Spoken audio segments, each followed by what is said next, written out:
مجھے شک ہے، مجھے یقین ہے کہ ہماری کل فوج سودانیوں کا مقابلہ نہیں کر سکے گی۔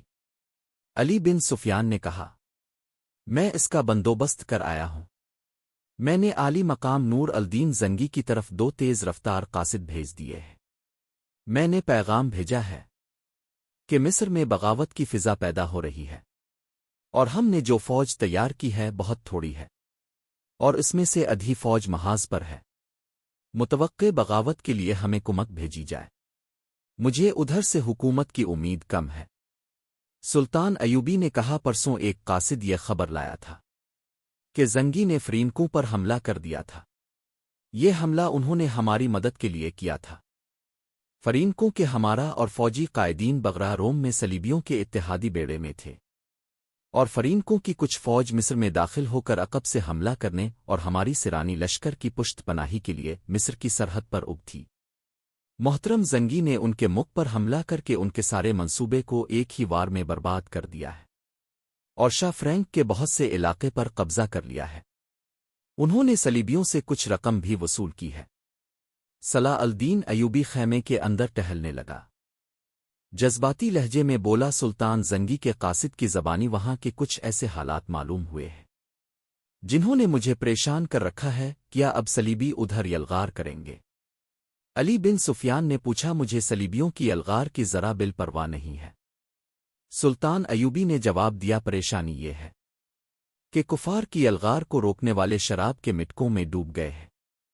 اسلام کے قلعے کے پاسبان حرم میں قید ہو گئے ہیں۔ عورت کی زلفوں نے انہیں پابند زنجیر کر دیا ہے۔ علی چچا اسد الدین دین شیر کو اسلام کی تاریخ کا بھی فراموش نہیں کر سکے گی۔ کاش وہ زندہ ہوتے، میدان جنگ میں مجھے وہی لائے تھے۔ ہم نے بڑے ہی مشکل وقت دیکھے ہیں۔ علی، میں نے چچا شیر کی فوج کے ہر اول دستے کی کمان کی ہے۔ ان کے ساتھ صلیبیوں کے محاصرے میں 3 مہینے رہا ہوں۔ مجھے شیر کو ہمیشہ سبق دیا کرتے تھے کہ گھبراہٹ اور خوف سے بچنا اور رضائے الہی کا قائل رہنا اور اسلام کا علم بلند رکھنا۔ میں شیر کی کمان میں مصریوں اور صلیبیوں کی مشترک فوج کے خلاف بھی لڑا ہوں۔ سکندریہ میں محاصرے میں رہا ہوں۔ شکست میرے سر پر اب تھی۔ میرے مٹھی بھر عسکری بادل ہوتے جا رہے تھے۔ میں نے کس طرح ان کے حوصلے اور جذبے تازہ رکھے یہ میرا خدا ہی بہتر جانتا ہے۔ آقا چچا شیرا کو نے حملہ اور ہو کر محاصرہ توڑا، تم یہ کہانی اچھا طرح جانتے ہو۔ ایمان فروشوں نے کفار کے ساتھ مل کر ہمارے لیے کیسے کیسے طوفان کھڑے کیے، مگر میں گھبرایا نہیں، دل نہیں چھوڑا۔ مجھے سب کچھ یاد ہے۔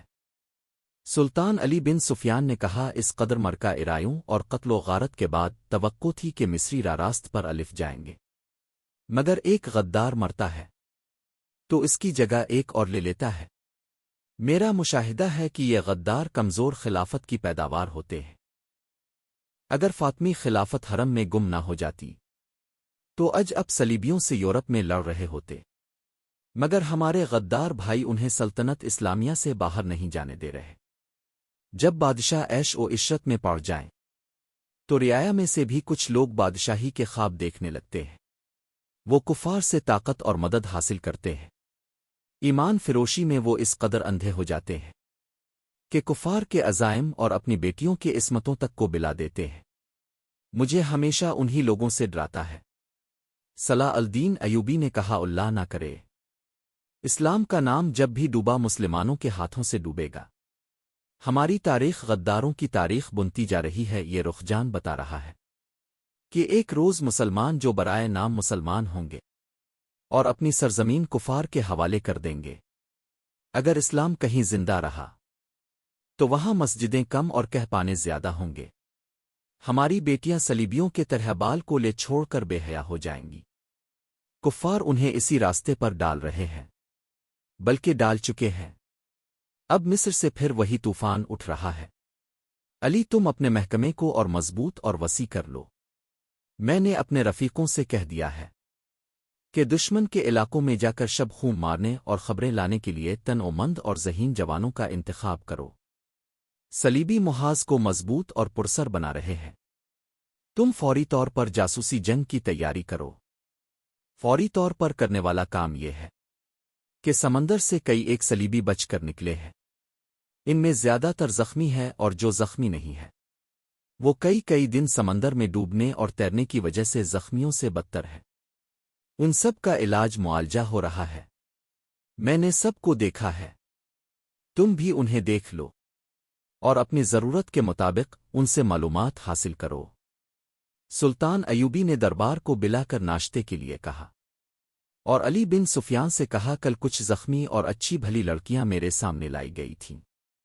6 تو سمندر سے نکلے ہوئے قیدی ہیں، ان میں ایک پر مجھے شک ہے کہ وہ سپاہی نہیں رتبے اور عہدے والا آدمی ہے، سب سے پہلے اسے ملو۔ 5 تاجر 7 عیسائی لڑکیوں کو ساتھ لائے تھے۔ اس نے علی بن سفیان کو لڑکیوں کے متعلق وہی کچھ بتایا جو تاجروں نے بتایا تھا۔ سلطان ایوبی نے کہا میں نے لڑکیوں کو دراصل حراست میں لیا ہے، لیکن انہیں بتایا ہے کہ میں انہیں پناہ میں لے رہا ہوں۔ لڑکیوں کا یہ کہنا کہ وہ غریب گھرانوں کی لڑکیاں ہیں اور پھر ان کا یہ بیان کہ انہیں ایک جلتا ہے۔ وہ جہاز میں سے کشتی میں بٹھا کر سمندر میں اتارا گیا اور کشتی انہیں ساحل پر لے آئی، مجھے شکوک میں ڈال رہا ہے۔ میں نے انہیں الگ خیمے میں رکھا ہے اور سنتری کھڑا کر دیا ہے۔ تم ناشتے کے فوراً بعد اس چیز قیدی اور ان لڑکیوں کو دیکھو۔ آخر میں صلاح الدین ایوبی نے مسکرا کر کہا کل دن کے وقت ساحل پر ٹہلتے ہوئے مجھ پر ایک تیر چلایا گیا ہے جو میرے پاؤں کے درمیان ریت میں لگا۔ اس نے وہ تیر علی بن سفیان کو دے کر کہا۔ علاقہ چٹانی تھا، محافظ تلاش اور تعقب کے لیے بہت دوڑے مگر انہیں کوئی تیر انداز نظر نہ آلف۔ اس علاقے سے انہیں یہ 5 تاجر ملے جنہیں محافظ میرے پاس لے الفی اور انہوں نے یہ 7 لڑکیاں بھی میرے حوالے کی اور چلے گئے۔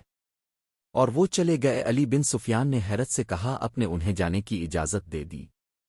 محافظوں نے ان کے سامان کی تلاشی لی تھی۔ سلطان ایوبی نے کہا ان سے ایسی کوئی چیز برآمد نہیں ہوئی جس سے ان پر شک ہوتا۔ علی بن سفیان تیر کو غور سے دیکھتا رہا اور بولا سلطان اور سراساہے کی نظر میں بڑا فرق ہوتا ہے۔ میں سب سے پہلے ان تاجروں کو پکڑنے کی کوشش کروں گا۔ علی بن سفیان صلاح الدین روپی کے خیمے سے باہر نکلا تو دربان نے اس رات کے سنتریوں نے بتایا ہے کہ وہ لڑکیوں کی خیمے تک گیا تھا، وہاں سے قیدیون کے خیموں کی طرف گیا اور پھر کہیں نظر نہیں آلف رات وہ گشت پر نکلا تھا۔ علی بن سفیان نے ذرا سوچ کر کہا یہ اطلاع سلطان تک ابھی نہ جائے۔ رات کے اس وقت کے تمام سندریوں کو اکٹھا کرو۔ جب فخر گشت پر نکلا تھا اس نے سلطان ایوبی کے محافظ دستے کے کمانڈر سے کہا کہ کل سلطان کے ساتھ جو محافظ 7 ساحل تک گئے تھے انہیں لاؤ، وہ وہیں تھے چاروں سامنے اگی۔ تو علی بن سفیان انہیں کہا کل جہاں تم نے تاجروں اور لڑکیوں کو دیکھا تھا وہاں فوراً پہنچو، اگر وہ تاجر ابھی تک وہی ہیں تو انہیں حراست میں لے لو اور وہیں میرا انتظار کرو، اگر جا چکے ہوں تو فوراً واپس الفا۔ محافظ روانہ ہو گئے تو علی بن سفیان لڑکیوں کے خیمے تک گیا۔ 6 لڑکیاں باہر بیٹھی تھیں اور سنتری کھڑا تھا۔ علی نے لڑکیوں کو اپنے سامنے کھڑا کر کے عربی زبان میں پوچھا 7ویں لڑکی کہاں ہے؟ لڑکیوں نے ایک دوسری کی طرف منہ دیکھا اور سر ایلیمنٹ سفیان نے کہا تم سب ہماری زبان سمجھتی ہو؟ لڑکیاں اسے حیران سا ہو کے دیکھتی رہی۔ علی ان کے چہروں اور ڈیل ڈول سے شک میں پڑ گیا تھا۔ وہ لڑکیوں کے پیچھے جا کھڑا ہوا، عربی زبان میں کہا ان لڑکیوں کے کپڑے اتار کر ننگا کر دو اور 12 وحشی قسم کے سپاہی بلا لاؤ۔ تمام لڑکیاں بدک کر پیچھے کو مڑی۔ 2-3 نے مذاق وقت بولنا شروع کر دیا۔